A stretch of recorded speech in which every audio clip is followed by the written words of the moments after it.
My mother didn't even try to soften it. "Maybe if you were more like your sister," she said, glowing, while everyone clapped for Chloe's brand new attorney job. Their laughter rolled across the table, warm and easy, like I was the joke they'd all agreed on years ago. Dad nodded. Mark added some comment about real careers, and every pair of eyes slid past me as if I wasn't part of the family sitting right there. I held my smile, the kind you wear when you're bleeding on the inside. But while they celebrated Chloe's perfect path, the TV in the corner flipped to a breaking segment, the annual Forbes billionaires list. Before I tell you what happened next, tell me where you're listening from. And if you've ever worked so hard that silence became your answer, not to prove anything to anyone, but because the truth speaks louder than you ever could, I'm quiet. I want to know you're here with me. I grew up in a house where success wasn't just expected, it was scripted. My parents, Richard and Linda, believed life had a single correct blueprint. College, respectable; major, respectable; job, respectable; spouse. Chloe followed it like she was born holding the instruction manual. I didn't. And that alone made me an anomaly they didn't quite know what to do with. When we were kids, Chloe's report cards went on the fridge.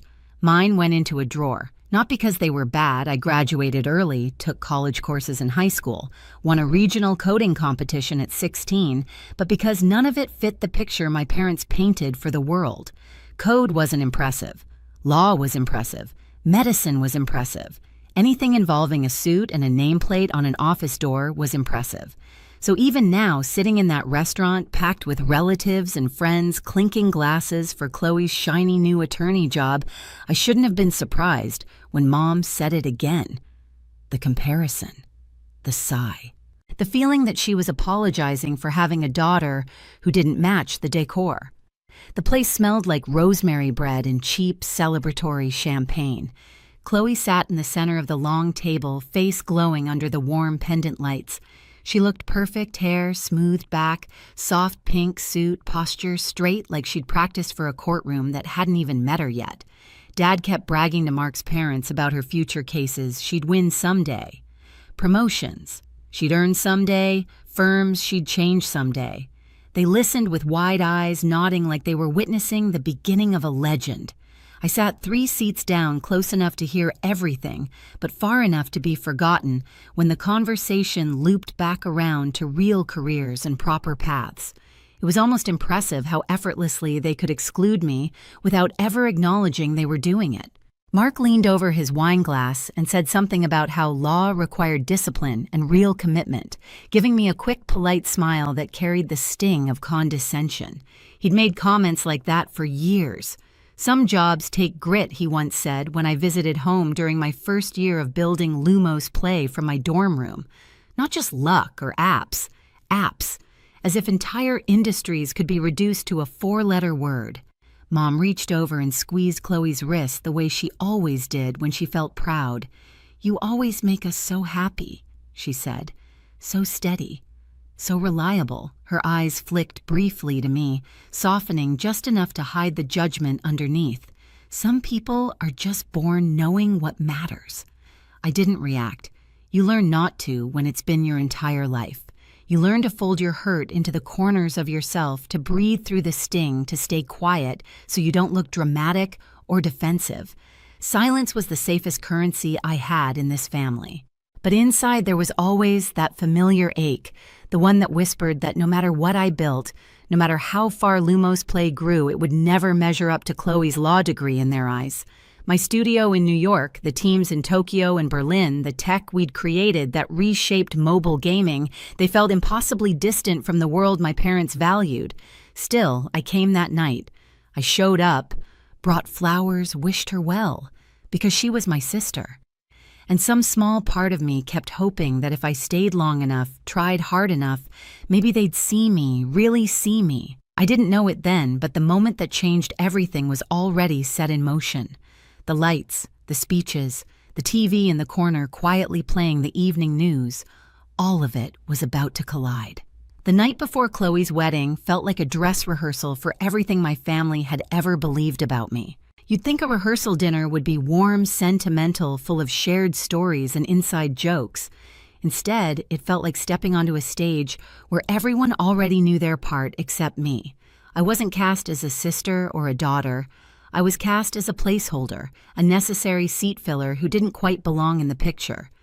The ballroom was already decorated for the next day, soft gold lights draped along the walls, white roses arranged in tall glass vases, the faint scent of vanilla and eucalyptus floating through the air. Chloe and Mark moved through the room like royalty accepting tributes.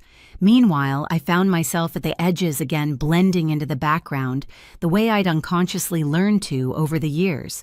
When the coordinator handed out seating cards, that old ache in my chest tightened. Chloe and Mark's closest friends and family sat up front. My parents, grandparents, and Mark's extended family filled the side rows. My card, table 9. Near the busing station, close enough to hear kitchen doors swinging open, far enough to make it clear I wasn't central to the celebration. It was a familiar kind of exclusion, the kind that stings not because it's loud, but because it's quiet and intentional. Chloe barely looked at me as she passed by, hair perfectly curled, dress flowing behind her. "Don't forget to wear something elegant tomorrow," she said lightly, as if offering helpful advice rather than delivering another subtle dig. "The photographers will be everywhere." "Sure," I said. "I'll keep that in mind." She was already walking away before the words left my mouth. Mark joined her, muttering something about how tech people always struggled with formal events. He probably didn't think I could hear him. Or maybe he did. It didn't matter. It was the kind of joke he made, often soft enough for plausible deniability, sharp enough to land exactly where he wanted it to. I'd been dealing with comments like that since my early 20s. When I dropped out of a traditional grad program to pursue my startup full-time, Dad called it a phase. Mom suggested I join Chloe's study group to learn some real skills. Their attempts to redirect me weren't malicious, at least not in their minds. They simply didn't understand a world that didn't come with a degree certificate and a paycheck every 2 weeks. Even when Lumos Play launched our first game and hit 1 million daily active users, Mom's response had been, "That's nice, honey. So, when are you going to think about getting something stable? As if the work I poured myself into servers design, builds coding sprints, investor decks, sleepless nights was some fragile little hobby I could pack away when I got tired. I learned to stop explaining, to let their assumptions stand. It was easier to let them think I was drifting than try to translate a world they never bothered to understand. But success doesn't stay small. It grows. It raises its voice even if you don't. When our AI-driven engine caught the attention of major investors, when we expanded to multiple countries, when our valuations soared, I kept it quiet around them. Not out of pettiness, out of self-preservation. Every time I tried to open that door, they'd closed it so gently, it felt like my fault. So at the rehearsal dinner, when Dad raised a toast and praised Chloe for her dedication and real disciplined work, I didn't flinch. I'd heard it all before so many times the words barely brushed my skin anymore. But the room felt different that night, heavier, almost theatrical. Like every condescending remark, every dismissive glance, every whispered laugh was setting the stage for something I couldn't yet see. The last blow came when Chloe stepped up to practice her speech. She looked straight at me. "And thank you to everyone who supported real ambition," she said, smiling like honey over ice. "It takes commitment to choose a serious career." A few guests chuckled. Mark smirked. Dad nodded approvingly. I just stood there, my hands clasped in front of me, nails biting into my skin. I didn't cry, didn't argue, didn't give them the satisfaction of seeing me fold. But inside something shifted. A slow, steady burn began building in my chest. Not rage, not jealousy, something quieter, more dangerous, clarity. Because while they stood there basking in the glow of Chloe's perfect path, they had no idea what was coming. No idea what the next day held. No idea that the entire narrative they'd built, the hierarchy they'd worshipped, was minutes from collapsing. They didn't know the world was already whispering my name. The wedding venue looked like a magazine spread, white hydrangeas, floating candles, soft music echoing through the open hall. Everyone kept saying it was picture perfect, and maybe it was. Just not for me. When I arrived, a coordinator glanced at my place card and guided me straight to table 9. Back corner, same as rehearsal. close enough to hear the clatter of trays and the hiss of the kitchen door, far enough that no one would mistake me for an important guest. My parents didn't notice. They were already busy greeting Mark's family like newfound royalty. Chloe stood beside them, shimmering in her gown, glowing in a way that made the whole room lean toward her. I sat quietly smoothing the front of my dress, reminding myself to breathe. This was her day. I came for her, not for approval, not for recognition, just to show up the way I always had. But the distance between us felt wider than the room. Dinner began and the hum of polite conversation filled the space. From my corner, I watched Chloe and Mark float from table to table, collecting compliments like confetti. Every so often, someone at table 9 asked me how I knew the bride, and I had to smile and say I'm her sister, while they blinked in confusion, searching my face as if expecting a mistake. Then the lights dimmed and the microphone crackled. Chloe stepped forward for her first toast. She looked breathtaking, composed, confident, luminous. The kind of daughter parents brag about without running out of breath. "Thank you all for being here," she began. "This year has been incredible. New job, new chapter, new beginnings." She paused, soaking in the applause. "Mom and Dad always taught us to choose the right path, to build something stable, to work hard." Her eyes brushed past me just long enough to register. I'm grateful I listened. A ripple of amusement drifted across the room. Soft chuckles, knowing smiles, the kind that sting more because they pretend not to. Mark took the mic next. "Chloe is the most committed person I know," he said. "Real dedication, real work ethic." He smiled at the crowd, then at my parents. Not everyone chooses a serious career, but she did. People laughed openly this time. My mother dabbed her eyes. Dad nodded, pride written all over him like the moment validated years of parenting choices. Their daughter, the attorney. Their prize. Then Dad stepped up. "Chloe has always understood the value of effort," he said. "She's steady, focused. She knows what real success looks like." He didn't say my name, but he didn't have to. Every head instinctively turned toward table 9.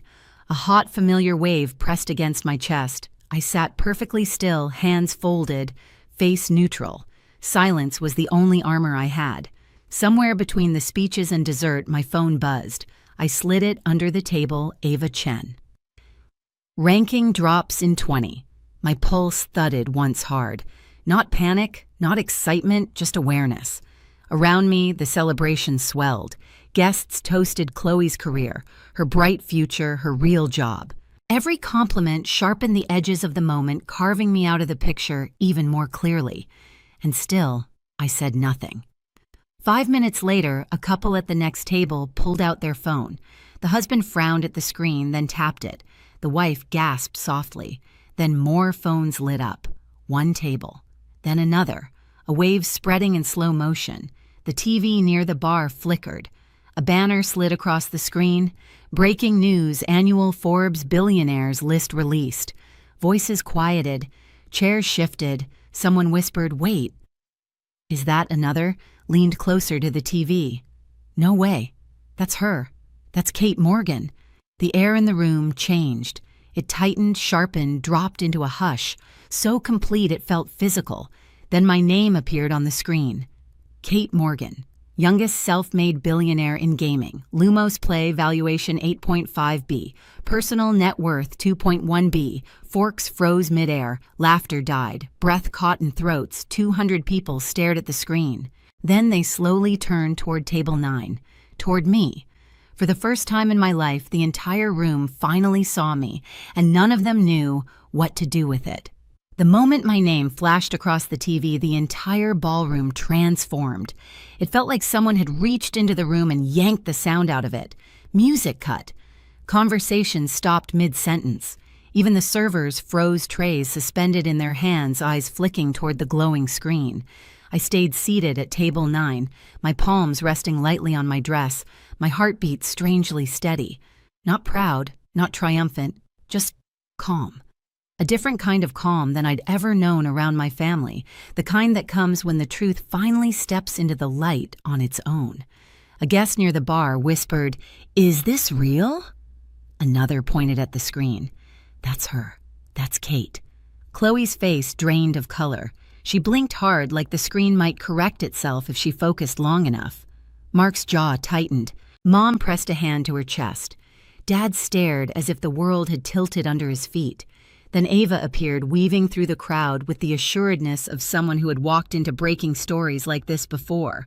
She reached my table, offered a small nod, and spoke loud enough for those closest to hear. "Kate," she said, "congratulations. The piece is live. It's already climbing." Her voice cut through the silence like a clean blade. I rose, not dramatically, not slowly, just naturally, the way you stand when someone calls your name and you're no longer hiding from it. Eyes followed me like magnets. I could feel the weight of 200 shocked breaths pressing toward me. Ava continued. "Lumos Play's valuation and your profile are front-page features. Media outlets are already covering it." Behind her, the TV scrolled through the details. AI-driven game systems, 85 million daily players, global offices. The valuation that surpassed industries my parents worshipped. My name plastered next to people they'd admired their whole lives. Dad finally moved. He stepped toward me, one hand gripping the back of a chair like he needed help staying upright. "Kate, this has to be a mistake," he said, voice thin. "It isn't," I replied. No anger, no edge, just truth. "But you make games." The way he said games, small, trivial, childish, carried years of dismissal in a single word. "I built a company," I said, "and the work I've been doing, this is what it has been." Mom's eyes glistened. "Why didn't you tell us?" I let out the softest breath. "I tried. For years." Chloe finally spoke, her voice cracking. "You're telling me that all this time while I was fighting for internships, studying all night, trying to make something of myself, you were just sitting there knowing you were." She gestured helplessly toward the TV. I wasn't sitting," I said. "I was working." "You just didn't see it because you never asked." She stepped back like the words hit her physically. "This was my wedding day," she said. "My moment." I know I answered, and I didn't want this to happen today, but I didn't control the list. I didn't control the timing. Mark cut in. "You could have warned us." I looked at him. "When would I have had the chance?" "Before or after the jokes about real jobs?" His face hardened. He looked away first. Around us, guests whispered, not the mocking whispers from earlier, but the kind that tasted like awe and regret. A few people tried to smile at me, as if patching over the last hour with sudden friendliness. One woman clutched her daughter's hand, murmuring about internships.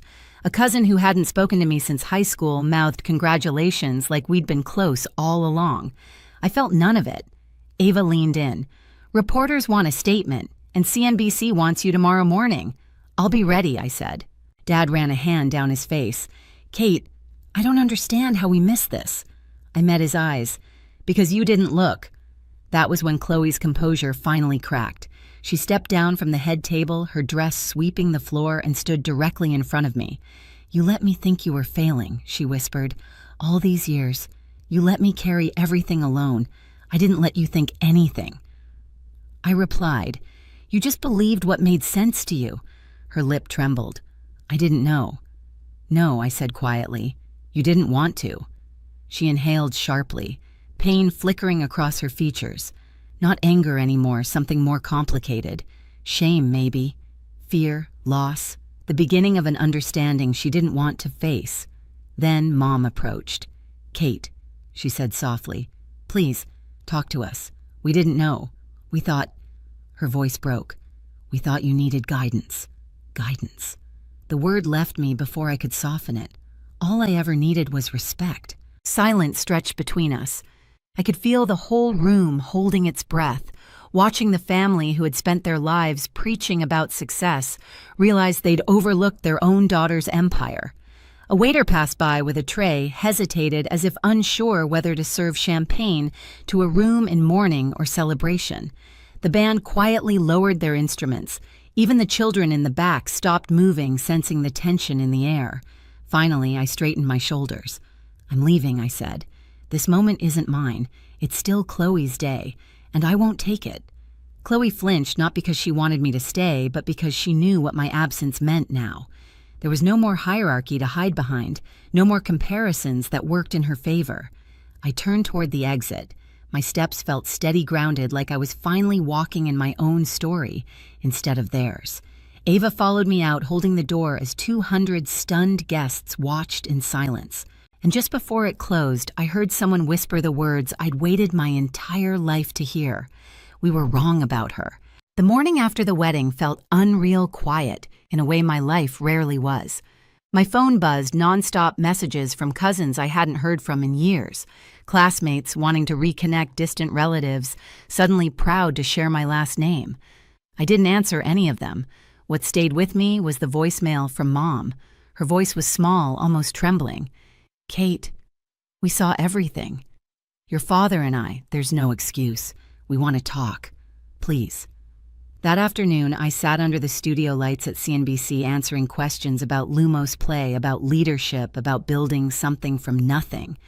When the anchor asked about family, I chose honesty, without bitterness. Sometimes the people closest to you don't see you until the world does, I said. But success doesn't erase the hurt. It just teaches you what you'll accept moving forward. After the segment aired, Mom called again. "We want to understand you this time," she said. "For real." I looked out at the skyline from my penthouse, the life I built without their applause, and finally said, "I'll come tonight." But things only move forward if respect does too. For the first time in years, she agreed without hesitation. That evening, I walked into my parents' home with a steadiness I didn't recognize in myself. Not anger, not triumph, just clarity. We talked for hours about the years they dismissed my work, the walls we built, the space I needed to breathe. They apologized without deflecting, and for the first time, I let myself believe they meant it. Maybe we wouldn't fix everything overnight, but the foundation finally felt real. And if you've ever fought to be seen, truly seen, you're not alone. Tell me your story in the comments and hit subscribe so you never miss the next one.